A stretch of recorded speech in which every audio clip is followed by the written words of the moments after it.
Make sure you're safe. Thunder, Grizzlies. We've had construction above us. We've had a fire alarm. Our pets' heads are falling off. And we had a comeback last night in the NBA between the Thunder and Grizzlies, but a hard fall from Ja Morant. No one wants to weigh in. No, I mean, it was scary. And Graz got up off the set. And then he took off his clothes. I don't know how that helped, but I guess it did. I believe Graz's quote was, did he bruise his jersey? In transition now, Pippen Jr. to Luke Kennard. Buzzer, beat it. We go to the half.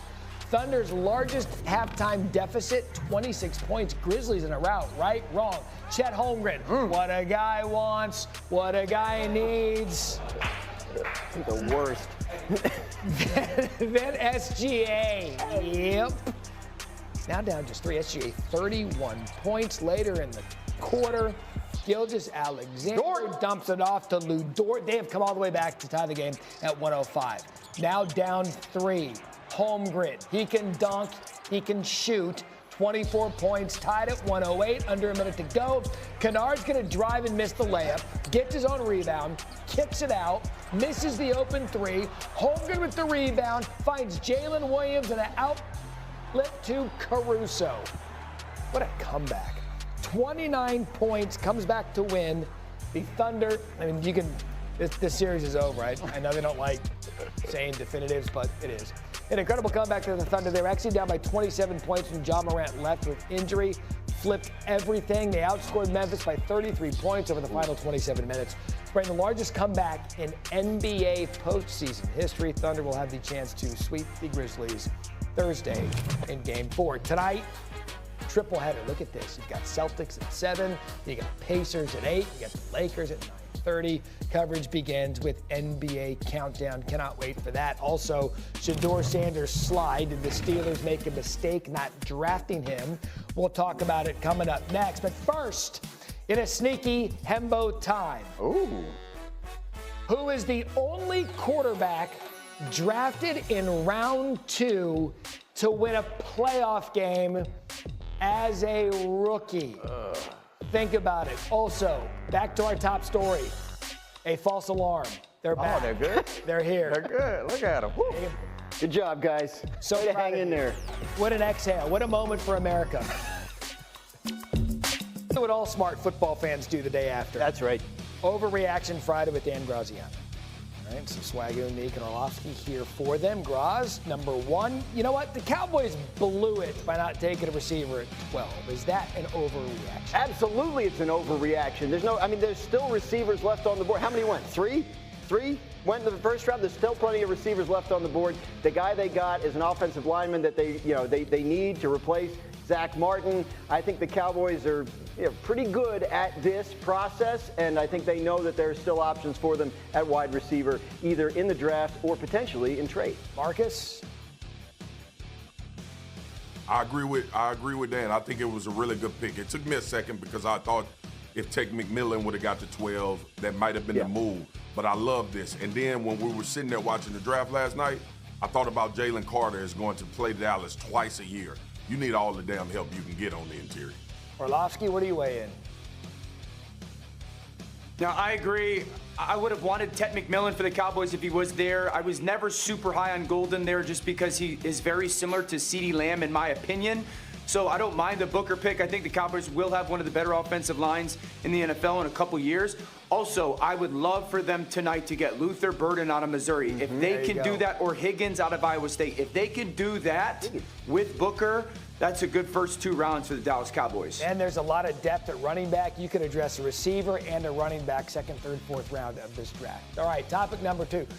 I love this one. Travis Hunter can win both offensive and defensive rookie of the year. Is that an overreaction? No, I'm all in. I want to see it happen. This guy, you watch this guy last night, everything he was doing just screamed, yeah, my league now, people. Look out. You made a mistake passing on me at 1. The Jaguars paid so much for this pick. Way too much for a single player. He's going to be more than 1 player for them, and they've basically come out and said that. Is he going to be 2 players, 1.5? Either way, I think it's going to be special watching what this guy does in the league. Yeah, I'm sorry to rain on your parade. Come on! I think he's going to be a great player. But winning Rookie of the Year and both, Come on. Like, that is really tough you'd love to pull to off. see it. And this, I mean, I guess you could argue that this year's draft is not as deep as previous years, but you don't think that Abdul Carter is going to get 10 sacks or one of the many edges that were out there going to get a bunch of sacks? It's going to be really hard. Look at that suit, and how am I going to doubt this guy? True, and he can move. Dan. I love the pick by Jacksonville. I don't think they actually gave up that much. Everyone knows how ridiculously high I am on Travis Hunter. I think two things that are kind of sneaky in this conversation. I don't think he's going to win both, but one, you now matter, Jacksonville. Like, everyone wants to watch you on national TV because of this kid. And quietly, all the attention now goes to Travis Hunter and off Trevor Lawrence. And I think that's a very big deal in Jacksonville. Bingo. Spears? I have nothing. They said everything. We can Okay, move good. on. Wow. I love that. Efficiency. Wow. I thought he was going to agree with me. I thought he was like, yeah, He was just sitting there. Smart. He was just Great enjoying call. it. Yeah. All right, so the final overreaction. The Bros, Giants. you know damn well that man ain't winning offensive and defensive. You know. Go ahead. So he just wasn't taking the bait. Well, if he does. That's all that was. All right, last one. The Giants were right to take Jackson Dart instead of Shedeur Sanders. Is that an overreaction? No, I don't think so. Like, the quarterback evaluation is subjective. The Giants got to a point with Jackson Dart where he was the guy that they wanted, and it has to be right at quarterback for whatever reason, whatever they liked more about him than Shedeur Sanders. This was the pick for them. I don't think it's. Yeah, I don't think it's an overreaction to say it was the right pick. Again, it's flavors of ice cream, right? Like, it's what do you prefer at quarterback? And Brian Daboll has to be comfortable with this pick and what he's going to turn it into, because everything rides on that. What went into them trading up to get him? Well, they were worried about Cleveland. So once Cleveland had 2 high second-round picks, that's the team the Giants had their eye on in terms of we need to make sure we stay ahead of them in order to get this guy, because he became their top choice at quarterback. So that was the thing. They're picking 34. Cleveland was 33 and now 36. So they felt like if we wait, then Cleveland probably takes him ahead of us. Let's go back to Orlovsky's passion, the tape of a quarterback. What do you see in Jackson Dart and how he projects to the New York Giants? Yeah, I see Josh Allen and Jordan Love. And where he was drafted brings a lot of similarities to that. So I remember when Jordan was coming out of school, most wow throws in the draft. Jackson Dart this year, most wow throws in this draft class. And then this style of Josh Allen, and I'm not saying he's going to be Josh, but some of that athleticism, some of that toughness, some of that ruggedness, some of the, not perfected with private coaching type of natural athleticism. And so I don't think he got given a lot at Ole Miss when it comes to easy throws. Every throw felt like it was a down the field throw that was a super challenging throw. I think the strength in the pocket was a huge deal to me.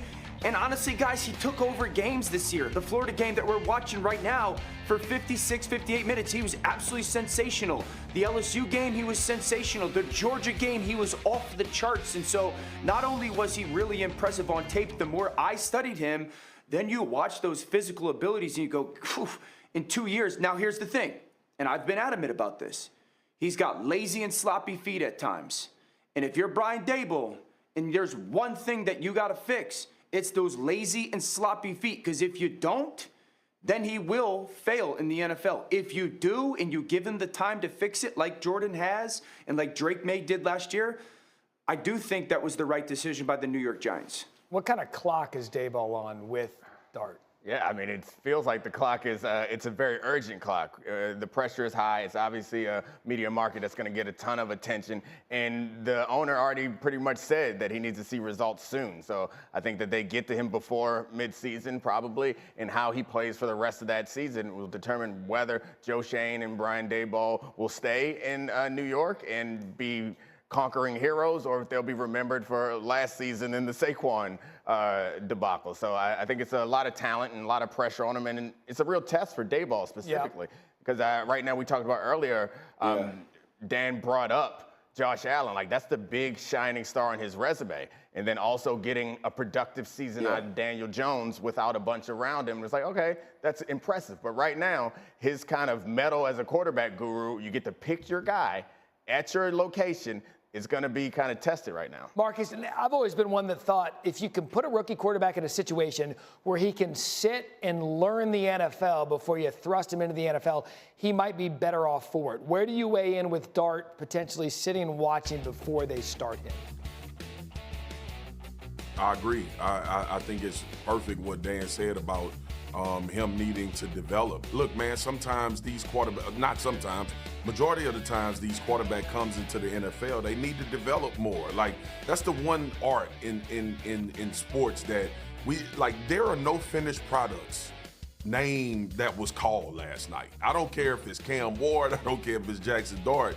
It's like, where do you think that ceiling can be, and do you think you can get him there? And I think the Giants think his ceiling is probably higher than higher than every other guy that was left on the board. So I agree with that. I also thought about this while y'all were talking. Do you think, I know we talk about Daboll and Joe Schoen job, but do we think that this was kind of a reassuring from the ownership to actually let them trade back up to get the quarterback, saying, hey, man, you may have a little bit more time than you think you have to develop this guy, because that's a lot to do, and then fire them after this year if it don't go well? Dan. Jackson Dart should be the third quarterback in November. Oh, you better go, dude. All right, he should be the third quarterback. He should be the third quarterback till November. I gotta say, Dan, I'm disappointed in your reaction under pressure. I mean, the rush came at you, you buckled, you get the stuttering and stammering. You don't be knowing if it's for real, Foxy. Hey, if this thing for real, I gotta get out of here. Yeah, you guys better go. I mean, you can't be too careful with these things. We're fine. Wait a second. Are we saying that the Giants are now a four-alarm fire? Is this an omen? Oh, wow. You know what? You guys save yourselves. We're fine. Yeah, get out of there. This isn't worth it. But I tell you what, if there's an orchestra on the deck as you're running out of the hotel, you're in trouble. See you guys in a bit. We're going to go to the NBA.